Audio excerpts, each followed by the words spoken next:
Mother was a librarian for 31 years.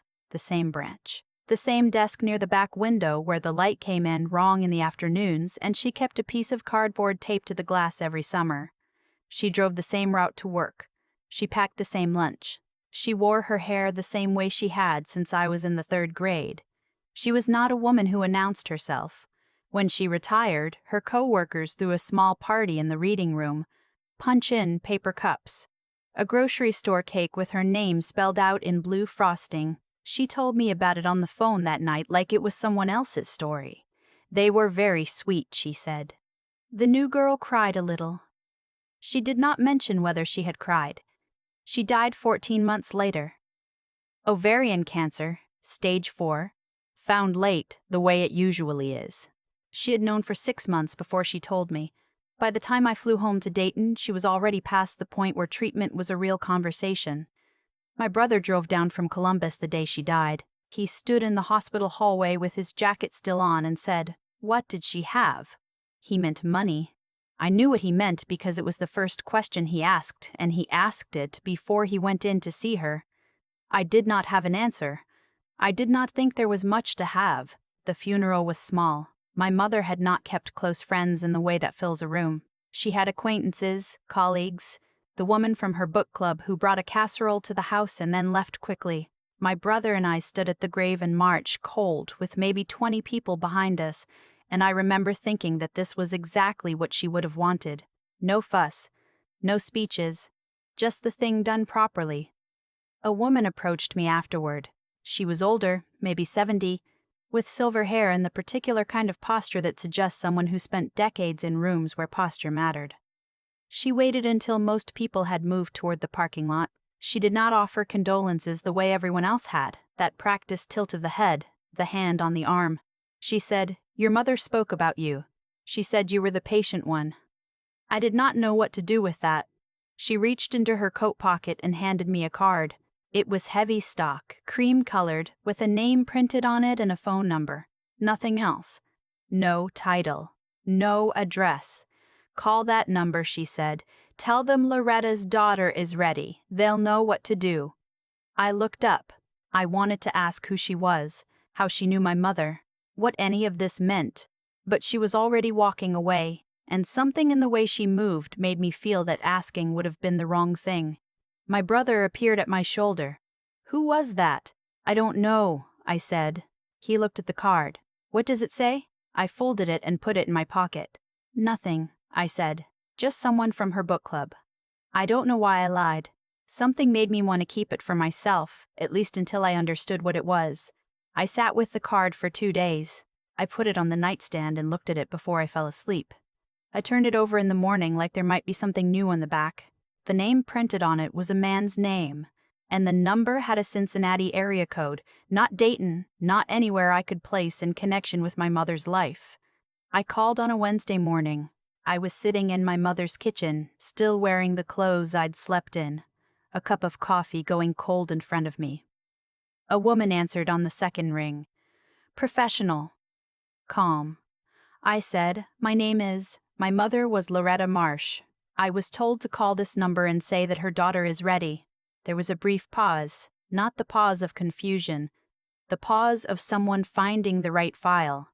"Yes," she said. "We've been expecting to hear from you. Can you come to Cincinnati?" I asked what this was about. "I think that's something Mr. Alderman should explain in person," she said. "He knew your mother for a long time. He'll want to walk you through everything himself." I booked a seat on the first train I could find.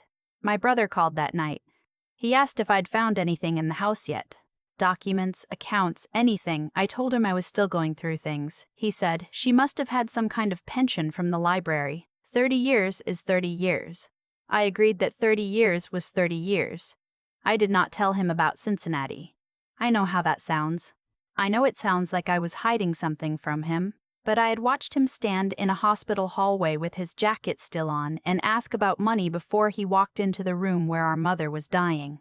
And I had a card in my pocket that a woman with silver hair had pressed into my hand at the grave. And something my mother had said to me once, years ago, had been sitting in the back of my mind since the funeral. She had said, "I've been doing something for a long time that I haven't told you about. I'll tell you when it's time." I'd assumed she meant something small, a hobby, a pen pal. I had not asked.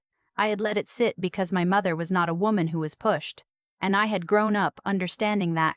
I had not known it would become a thing I needed to have asked. The office in Cincinnati was on the 4th floor of a building near the river, not a grand building, not the kind of address that announces money. A directory in the lobby, a slow elevator, a carpeted hallway with framed photographs of river scenes. A young woman met me at the door and brought me to a corner office. The man behind the desk stood when I came in. He was in his late 60s, trim, with the careful attentiveness of someone who had spent his life listening to people in difficult situations. His name was Mr. Alderman. He had been an estate attorney for 40 years. He had known my mother, he told me, for 22 of them. He asked me to sit down. He poured water from a pitcher on his desk and set a glass in front of me. Then he opened a folder and placed both hands flat on it, like he was steadying himself. "Your mother came to me in 2003, he said. She had come into some money, not a great deal at first. A small inheritance from an uncle she had not been close to. She knew she did not want to spend it. She had been thinking for a long time about what she wanted to do with whatever she had. I waited. She asked me to help her set up a fund, he said, something that would outlast her, something that could do work after she was gone." He opened the folder and turned it to face me. The name on the cover page was printed in plain type, "The Quiet Work Fund." I stared at it for a moment. My mother had always said she liked work that didn't make noise. "She started with $11,000, he said. "She added to it every year, not large amounts. She was disciplined about it. She lived carefully so that she could add to it consistently." He turned to the next page. "She also, over the years, directed portions of her library retirement contributions in ways that, with her permission and through entirely legal structuring, were folded into the fund's growth." I picked up the page, set it down, picked it up again. "The current value of the fund," he said, "is just over $480,000. I heard the number. I understood the number. My brain simply declined to attach it to my mother, to the cardboard taped over the window, to the grocery store cake with the blue frosting. "What does it do?" I said. My voice sounded far away. "It pays literacy program costs," he said, "for 3 counties, tutoring for adults, reading materials for families below the income threshold, summer programs attached to library branches." He paused. "Your mother was very specific about where the money went. She reviewed every disbursement herself. She did this every year until she could not." I thought about her at her desk near the back window. 31 years. The same route. The same lunch. "She never told anyone," I said. "She told me," he said, "and she told one other person." He hesitated. "The woman at the funeral, the one who gave you the card. Who is she?" "A retired judge," he said. "She and your mother met at a literacy conference in 2005. They became close. Your mother trusted her to find you if anything happened before she could make the proper arrangements herself." I looked at the folder in my hands. 22 years, not a word. "She wanted you to have it," he said. "Not to spend. To run. She wrote a letter." He slid an envelope across the desk, my name on the front in her handwriting. That particular slant I had known my whole life. I did not open it there. I put it in my bag. My brother called again that evening. I was sitting in a hotel room in Cincinnati with the folder on the bed and the letter still unopened on the nightstand. He asked if I had talked to anyone about the estate. I said, "There's something I need to tell you." I told him about the phone call, about Cincinnati, about the fund, the $480,000, the 22 years. There was a long silence. Then he said, She was allowed to do that? With her pension?" "Everything was legal," I said. "Mr. Alderman was very clear about that." Another silence. "So it's a charity," he said. "The money goes to a charity," he said. "The money goes to a charity. It's a fund she built." I said, "It does literacy work. She ran it herself for 20 years. He was quiet for a moment. I could hear him thinking from 300 miles away. I had been hearing him think my whole life, through walls and phone lines, that particular frequency of a person deciding how to say a thing. And she left it to you, he said. She left me the responsibility of running it, I said. Not the money. It's not mine. It belongs to the fund. It belongs to the programs. He said, right. The way someone says right when they mean something else entirely. We did not talk long after that. He said he needed to process it. I said that was understandable. We hung up, and I sat in the quiet of the hotel room and listened to the sound of traffic on the street below. I thought about all the times she had said no to things. The trip I had wanted to take together the year I turned 30. The renovations to the house she'd said weren't necessary. The car she'd driven until the mechanic told her he could no longer in good conscience let her drive it away. She had not been saying no to those things. She had been saying yes to something else. I opened the letter at midnight. It was 2 pages written by hand in that slant I had always known.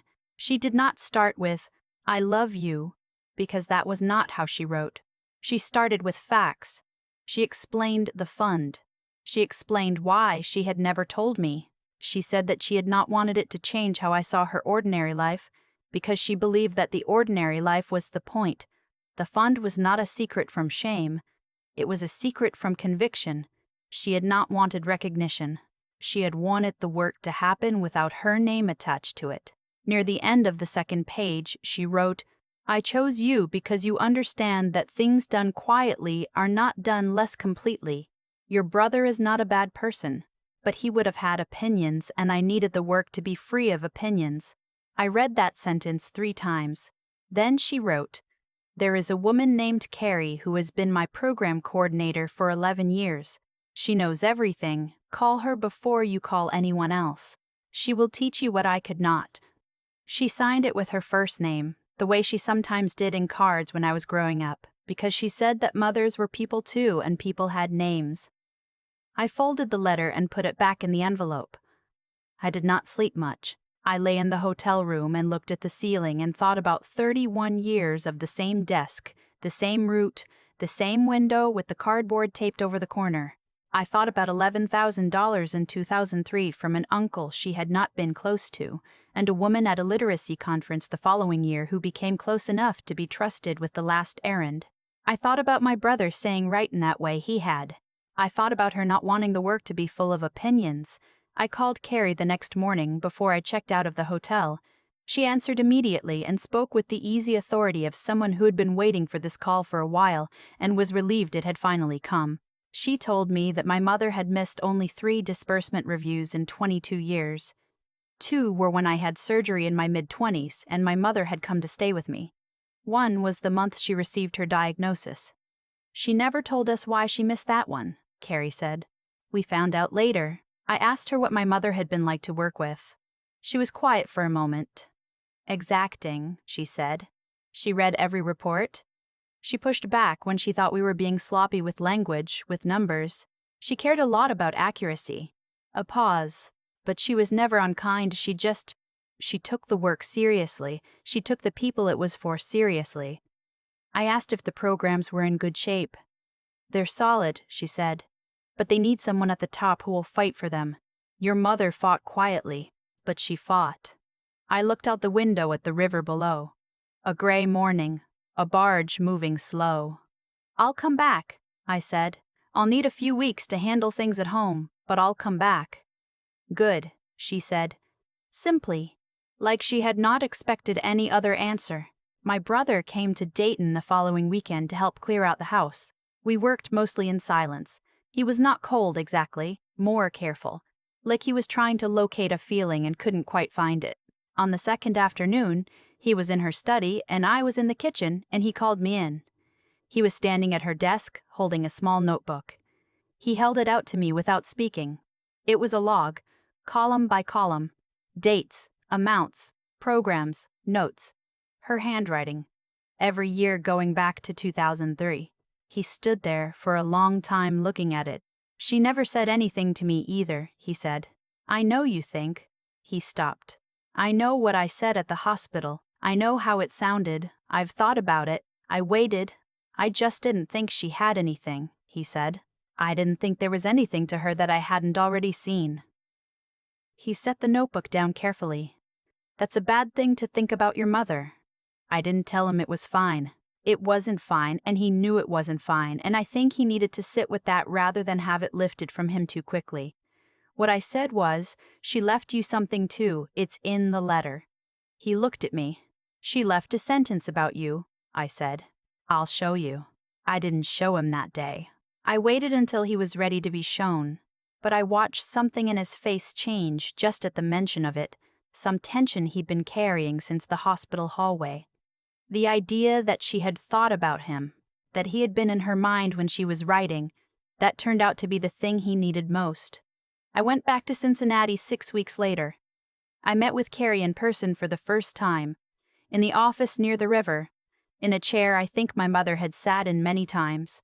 We spent 3 hours going through reports, structures, the logistics of the disbursement schedule, the 3 counties, the programs. I took notes the way my mother had taken notes, column by column, nothing imprecise. At the end of the meeting, Carrie said, "She talked about you sometimes, when she was here for reviews in the last few years. She said you had her habit of reading things twice before you trusted them."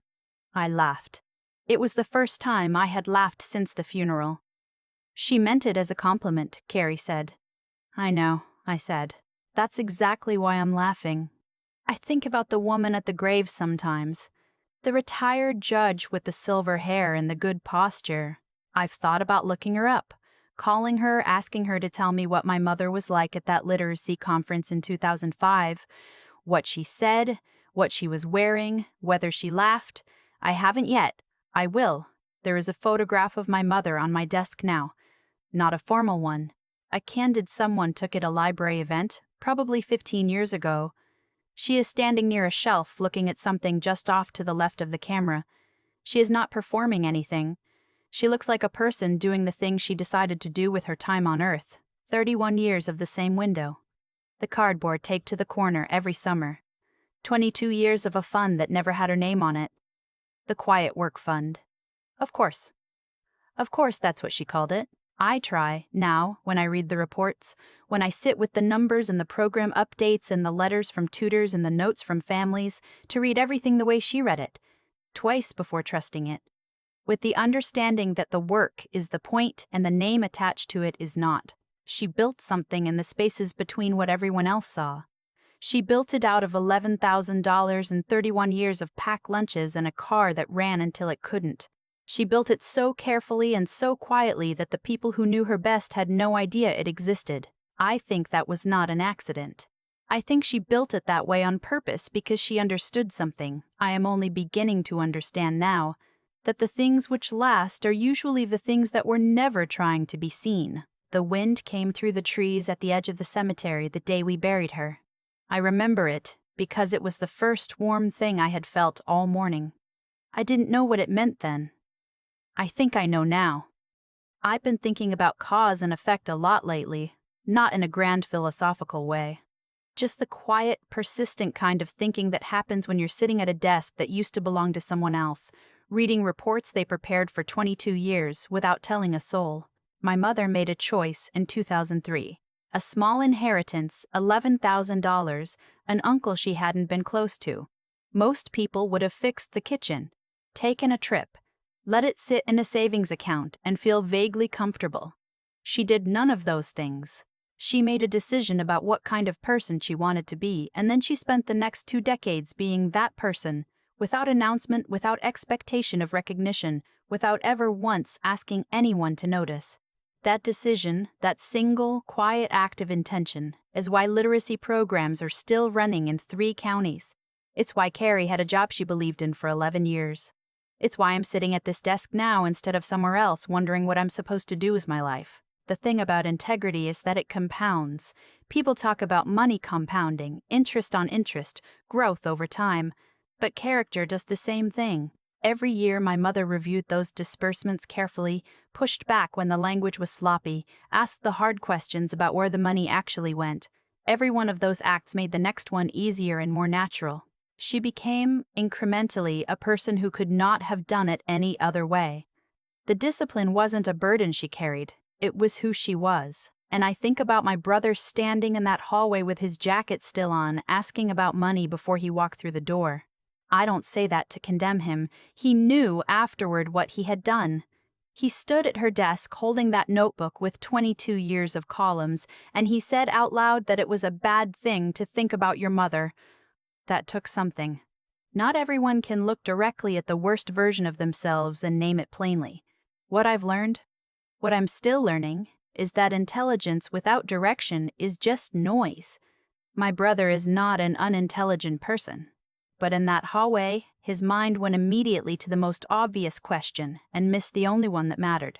My mother's particular kind of intelligence was directional. Every thought she had about money, about time, about what to do with what she'd been given, it all pointed the same way, for 22 years, without wavering. That's not luck. That's a decision made so many times it became a reflex. I try to read the reports the way she read them, twice, before trusting them, with the understanding that accuracy is a form of respect for the people the work is actually for. I don't always get it right. There are days I feel entirely unqualified to carry what she built, but then I think about $11,000 in 2003, a woman who had never run anything larger than a library branch, and the sheer nerve it takes to begin something you intend to outlast yourself. She didn't wait until she knew how. She began with what she had and learned the rest as she went. That, I think, is the only way any of it ever gets done. The Quiet Work Fund. Of course that's what she called it. I'm trying to be worthy of the name,